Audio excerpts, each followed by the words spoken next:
It's been a very long time since I did a video on YouTube. I don't know. I think my downfall is editing and all that type of stuff. So I'm gonna try like more personal videos on here.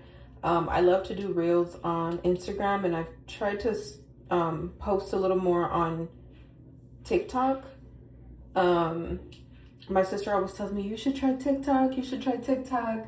I started monetizing a little bit on Facebook, but I'm not very active on Facebook either. And I have more of like family friends on Facebook than Instagram and TikTok. I have more people that I like socialize with online, or people that I know through work, or just friends and stuff like that. But anyhow, today I went to a retreat for it was like part of my daughter's she's going to catechism to do her first communion, confirmation, and she's gonna get baptized. If you're Catholic, you know, us Catholics, we baptize our children as babies, like really young. But I just slipped up this time, guys. Like, I don't know, one thing or another. I think, I mean, I can call them excuses, I guess you could say, but realistically, like, we don't really know many people that have all of the sacraments, and the church is really strict, and they do require that you have all of your sacraments in order for you to be a godparent, right? So for a long time that was our excuse, like we don't know anybody that has their sacraments that can be the godparent to our daughter.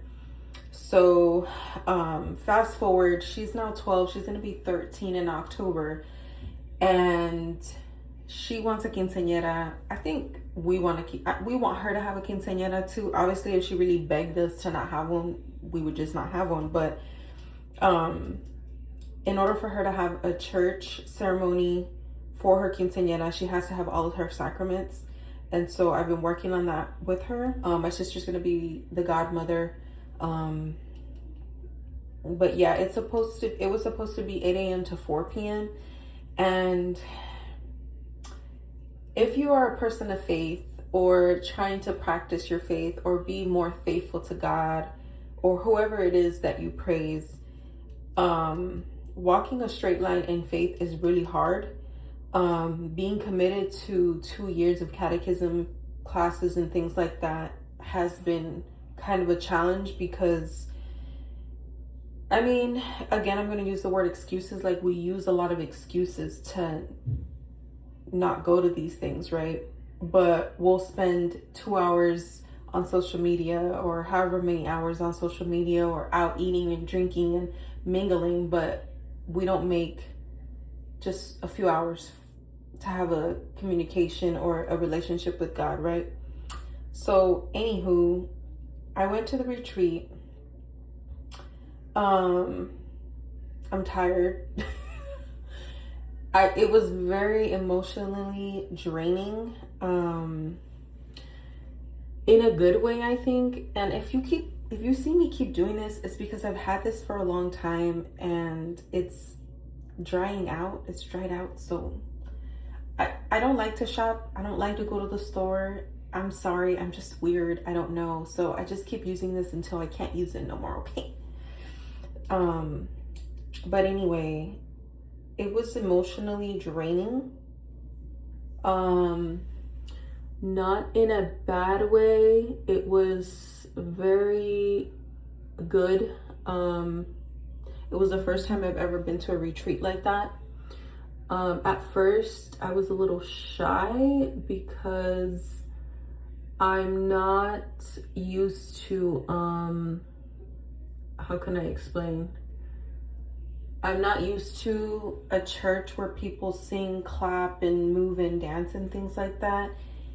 It's not very common, but I don't know what it is, and don't kill the messenger here. I don't know the new rules or new modern things in church or whatnot, but they did kind of explain a little bit that they even made a joke about it, like, don't worry guys, we're Catholic, you know.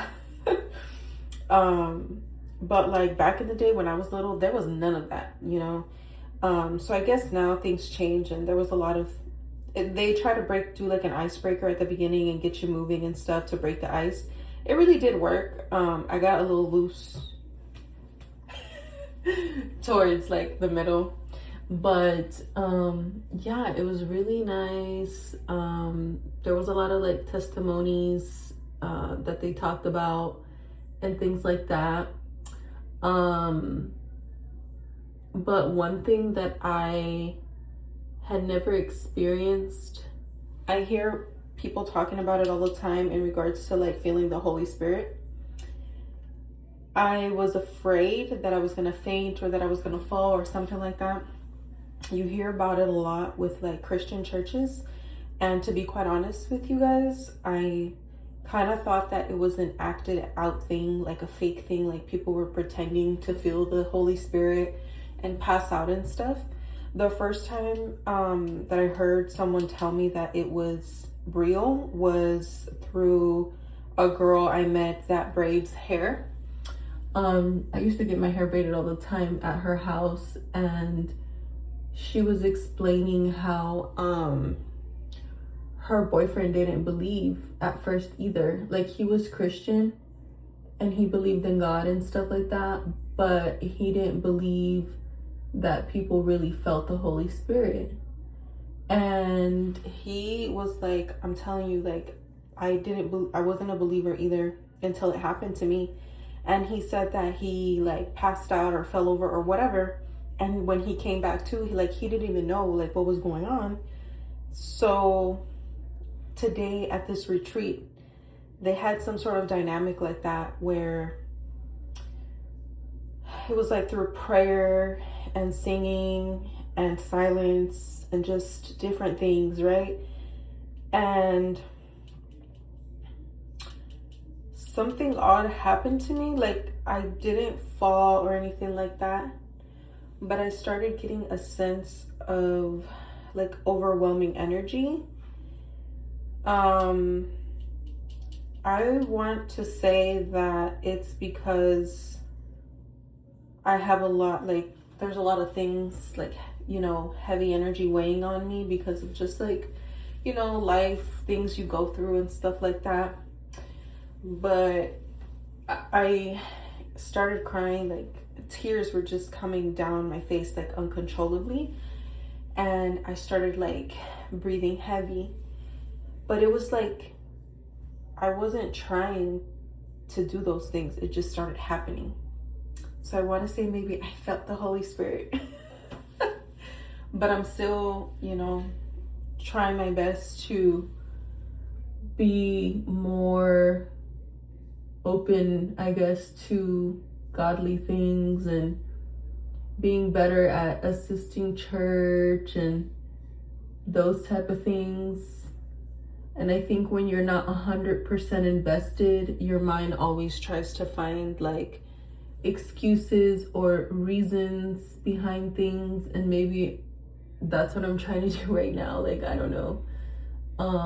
But I did have that feeling, and it was really weird. They started asking people if they wanted to go to the front to feel the spirit or whatnot, or to stand up to feel it. And I have to be very honest, like, I was scared. I was like, I ain't going up there and passing out in front of all these people. And there, there's that block again, right? Like that spiritual block. Like maybe I wasn't letting go enough to feel it, Some people went up there, some people stayed sitting down, a lot of people stood up. I just stayed sitting and I closed my eyes and I was trying to be in the moment, right? Which I was. I prayed and I asked for forgiveness and I asked for help and I gave thanks to God for everything, right? But it was a very different experience. I'm very grateful for that experience. Will I do it again? I think so. I think I would do it again. It was definitely a good experience. I would definitely do it again. And it was worth 8 hours. Because again, we were there from 8 a.m. to like 4:30 p.m. And at first I was like, dang, that's a lot of time to be at this thing, right? But it did kind of go by fast. And when I was mentioning that I felt really tired, is because I physically feel tired. Like I cried several times. I was sitting and standing several times. You're like clapping a long time. And I have a bad back and a really bad neck. I haven't got my neck checked out, which I should. I know my back's messed up from falling down a flight of stairs like a few years ago. But yeah, I haven't got my neck checked out. But anyway, my neck really hurts when I'm sitting upright in certain positions. Or like if I'm on a flat, hard surface, my back and my neck are messed up. So it was just more draining of energy because I think there's so many different energies around you and you're like taking all of this in, right? So definitely enjoyed the experience. Probably will do it again, yes, but it was very long, which is okay. I'm not trying to make excuses here, okay? Um, but yeah, I just wanted to do a quick little YouTube moment, a little YouTube video. I haven't done one in a very, very long time. I'll probably start posting more life, like more lifestyle, not lifestyle, but like more my personal life on here versus like the reels I make on Instagram are more like funny, joking type of stuff. But I feel like videos like this help me open up a little bit more. And it's gonna sound really cliche or stupid, or it's gonna make me sound like a geek. Um, but I kind of like doing these videos. It feels like a diary to me. Like I don't have a lot of people that I talk to about my personal business. I don't have a lot of friends. And I don't know, it just feels like diary therapy in a way, if that makes sense. Um, but yeah, I think that's all I have for today. I'm trying to fix my eyebrows. I'm having a little bit of a hard time using this NYX brow glue thing. It's kind of like a love-hate for me right now, but I'm gonna keep trying it and see how I like it. But yeah, that's all I have for you guys today. I just wanted to share my retreat moment with you all. A very unique experience, and I'll be back with another video for y'all.